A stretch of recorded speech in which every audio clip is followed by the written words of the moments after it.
Dallas Wall Street, Dallas Wall Street, Dallas Wall Street, Dallas Wall Street, Dallas Wall Street, Dallas Wall Street, Dallas Wall Street. Yo, what up, man? It's your neighborhood pusher, Kenny Smith. We on Dallas Wall Street TV. And I got my guy, Richie Fontane, in the building. What's going on, my brother? What's going on? Thank you for having me, cousin. Man, appreciate it. What's good, dog? I'm good, man. So it's been a while, man. You know, I interviewed you a while back. You know what I'm saying? So in this interview, I don't want to just, you know, do the basics. Well, we already covered that. You know, who you are, where you're from. Yeah. Now, y'all know me on Dallas. I don't act new. I ain't new. But I do want to talk about, you know, still some of the early times of, you know, you kind of coming up in this game. Absolutely. So like at what point did you like realize that Instagram was more than just a place to get some jokes off, that it was like a platform that you could like build your career off of? From the beginning of this, man, one of my good friends know I started everything to be an actor. Yeah. To be honest, my main goal was to, of course, get in movies, get in TV. My main goal was to get in movies, get in TV, make sure, of course, I have an opportunity to be on the screen with my face all over the place. Yeah. I was funny, so, of course, I felt like I could sneak in that way. As, of course, things started to expand, I started to feel as though, actually, I kind of want to be on stage. Like, I like to stand-up comedy. I like to impact people right then and there with the joke. It feels amazing, of course, to actually have a joke and it landing in a room full of people. So as I started, for that matter, to continue, as I started, of course, to make the content online, I was like, all right, let me try the stage, and the stage felt amazing. And of course, that's kind of where I found the love for that. So everything else that kind of goes with it was I guess a bonus.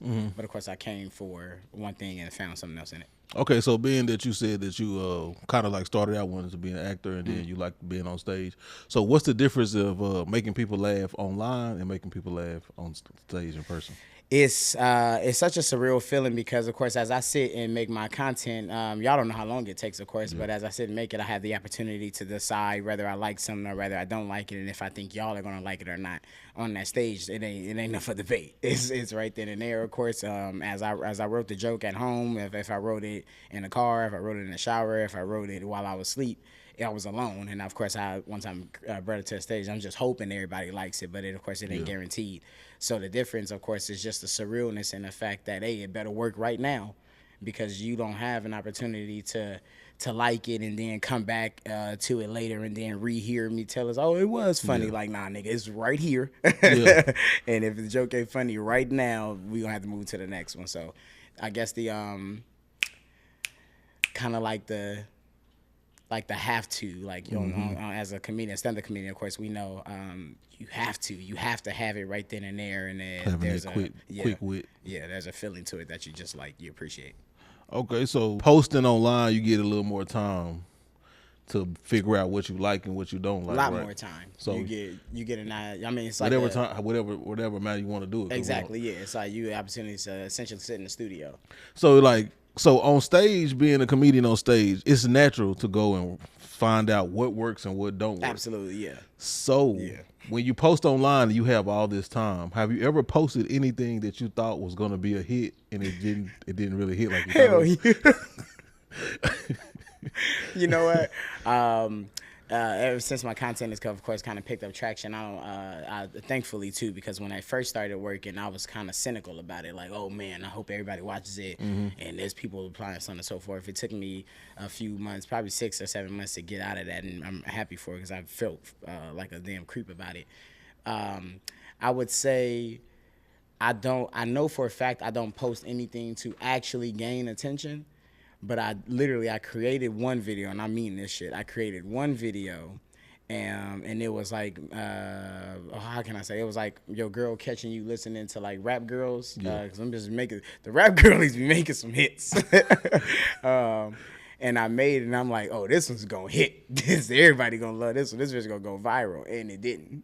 And it didn't have no traction like that. It had couple hundred comments, and I'm sitting there like, ain't that a bitch? I really thought that was funny. Ain't nobody, niggas did not feel me on that one. But honestly, genuinely, outside of that one video, I've never really made content, or not never, I'm sorry, but I haven't really made content in a few years.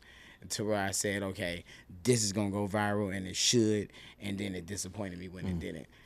Of course, every video should have 100 fucking million views. Nigga, it's me. But I'm never disappointed, of course, when it don't. So what at this time now, do you remember what skit that you felt like would kind of like blew you up, or was it like a particular one that went viral? Yeah. It's I was telling my sister, it was like somewhat of like when a rap artist gets his or her, of course, first hit, and that's kind of how you remember them by. Now, of course, I got multiple hits. Yeah. It's the boy. But my first joint was me saying the girls are listening to too much hood music, or trap or die assholes. So I remember that. Yeah, that's the one that's gained. I think I've had upwards of like 10, 12 million views, something like that. And then I remember seeing it on somebody else's page, and it had more views on that page than it had at mine at one point. And I was like, what the fuck? But okay, yeah, go ahead. So like, what's the like a misconception that people have of being like Instagram famous? And I mean, I've been with you out. Yeah. I've been out to different states where people stop and yell you know what I'm saying, yell your name. Yeah. I mean, it was a cab full of people yelling your name in New York. Yeah, that was you know what I'm saying? But like, so like, what's the biggest misconception though?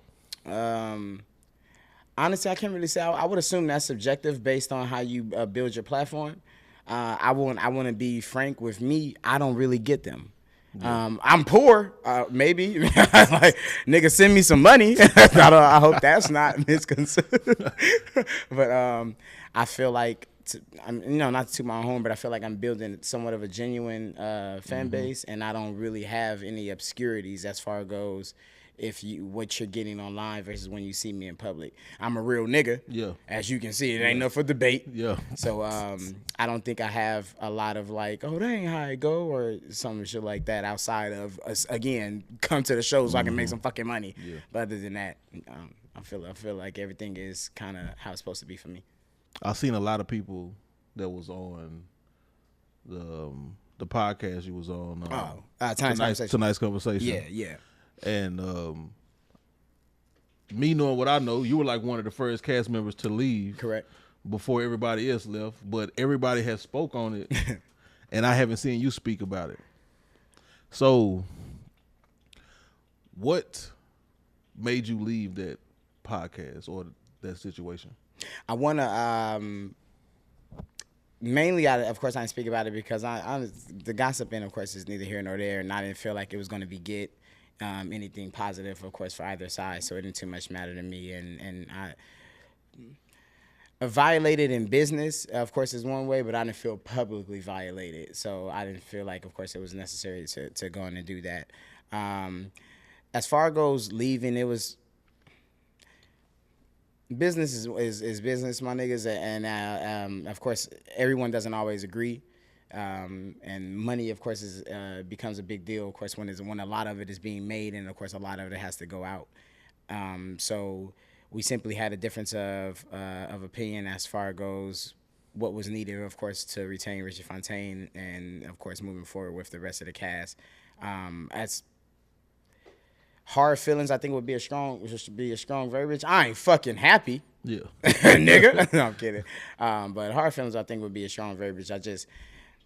How it ended, of course, unfortunately for everybody, is everybody didn't have the same situation, which is, of course, why we've seen so much kind of flack from it.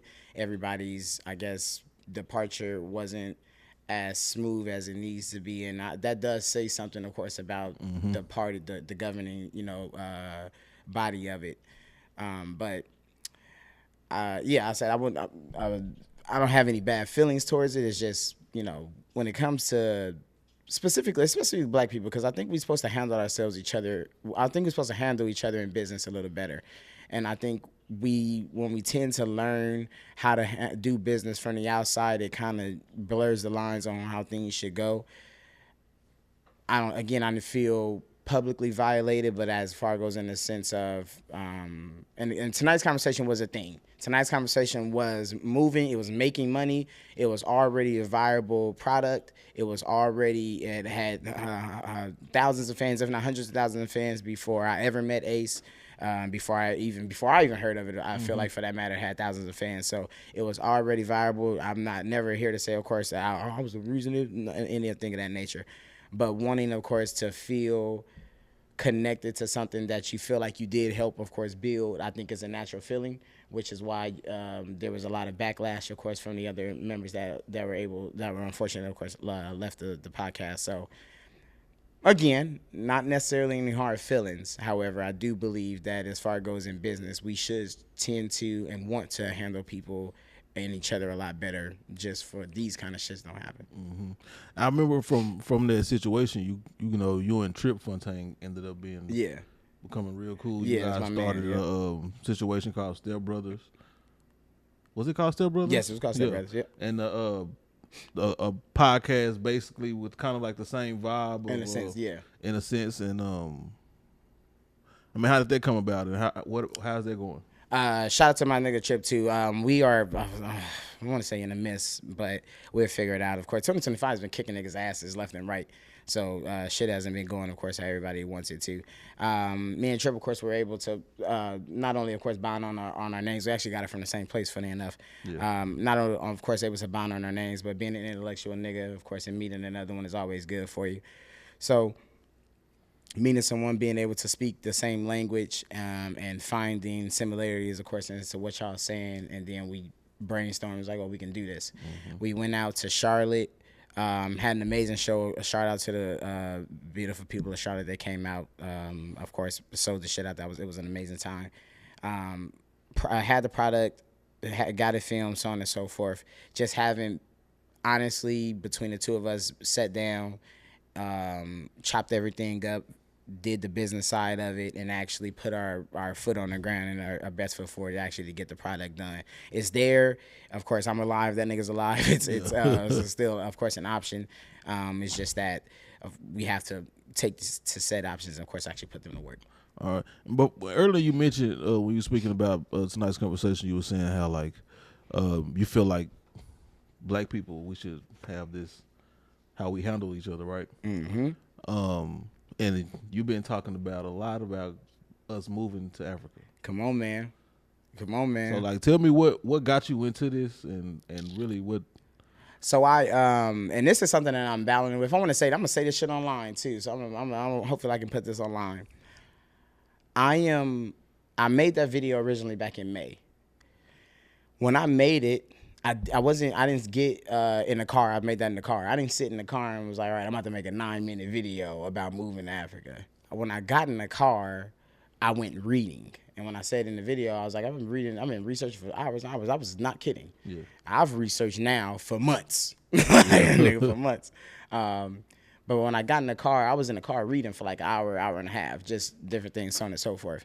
And the first question that I posed to this whole idea was, is there a place I could comfortably fit 42 million people, of course, number of black people.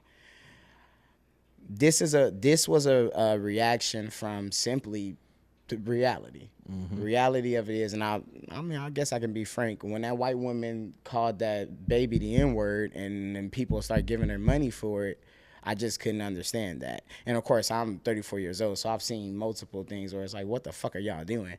But that, to me, I don't want to make it like this super monumental thing, but it thoroughly perplexed me as to who are we around? And I say who are we around because the people that were giving her money were leaving her comments as well. Mm-hmm. Now, I'm a huge conspiracy theorist, so I'm kind of like past specific things, but if you're willing to send somebody some money, let's just say for black people, for instance, you're not going to be able to find me one instance where we seen a black person do something despicably racist towards someone that's undeserving of it, white person, Mexican person, Asian person, anything of that nature, and then all the black people are like, yeah, you did it. No, you did good shit, man. Stand up, nigga. Like, no, we don't view these kind of things in that space. So to see it done to us, and then it's like not only acceptable for them, but they were congratulating her. Mm-hmm. And the bitch got paid. Yep. Y'all sent their money for calling a kid a nigger. And that can't sit well when you know that you have a baby who also somebody might call one. And like I said, of course, being a 34-year-old black man, I've had my own run of racist experiences. And I just don't believe that, like, we gotta accept that shit. Like, nothing in me, especially now, nothing in me is like, you know what, my nigga, that's just our reality. It's cool. Like, you know, that just might happen to you sometime. A white woman might walk up and call your 5-year-old a nigger, but don't even trip. Like, it doesn't seem sustainable in my opinion. Yeah. So the entire antithesis on it is just about black Americans having self-determination and not being forced into something. Again, what I'm saying online is all by choice. Everyone that's agreed, I didn't go to nobody's house, put a gun to their head and tell them, all right, nigga, write on the comments, you coming with me. Yeah. And like, no, I'm the thousands and thousands and thousands and thousands of comments that people are seeing on my videos, and people are saying, I agree, let's do this. This is them. This is black people listening to what I'm saying, seeing, possibly hearing and envisioning what I'm envisioning, and agreeing with me, because they too are seeing, of course, the experiences that we're having here in this country, and I'm here to tell you right now, it's getting fucking worse. Yeah, it's only getting worse. So, you got this whole plan on. I've been seeing you doing a lot of research. Yeah. You know, you talk about it every video. You kind of talk about something different, like where you're getting more information, you're getting more people on the other side in Africa involved.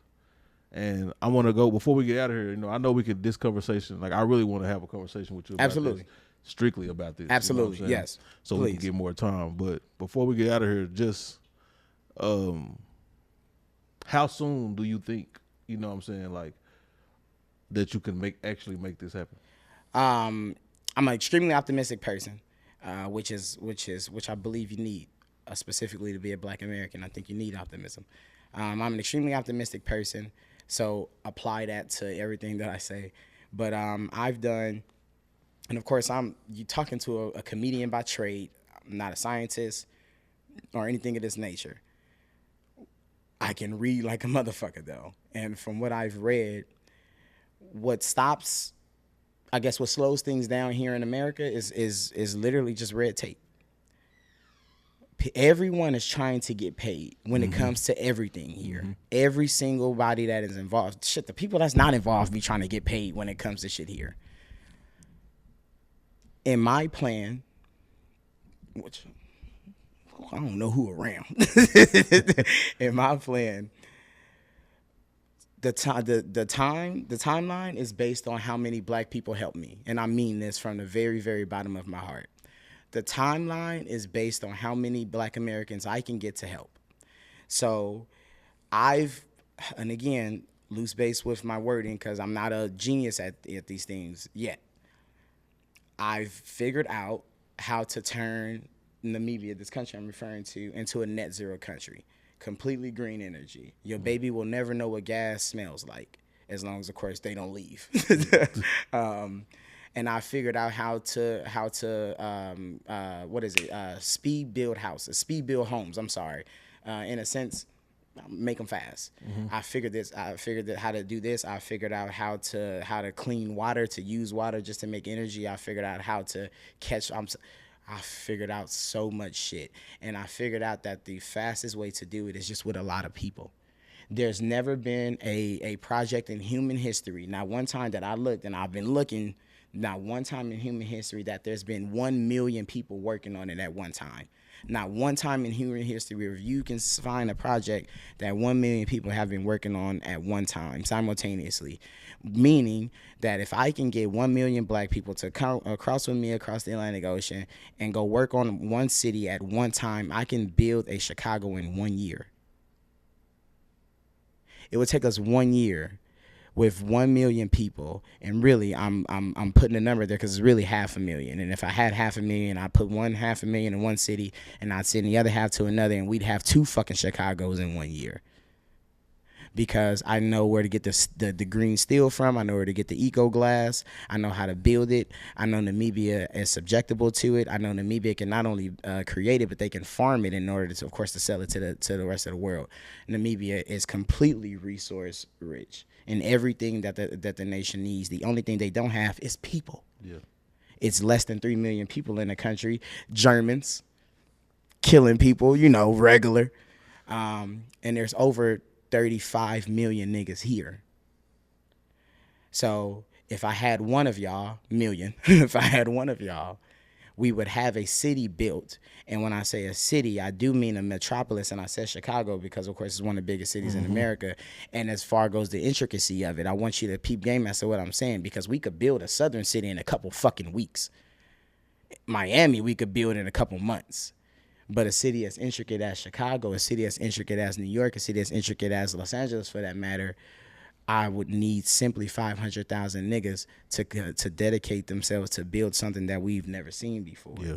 And that timeline speeds up by every 500,000 niggas I get.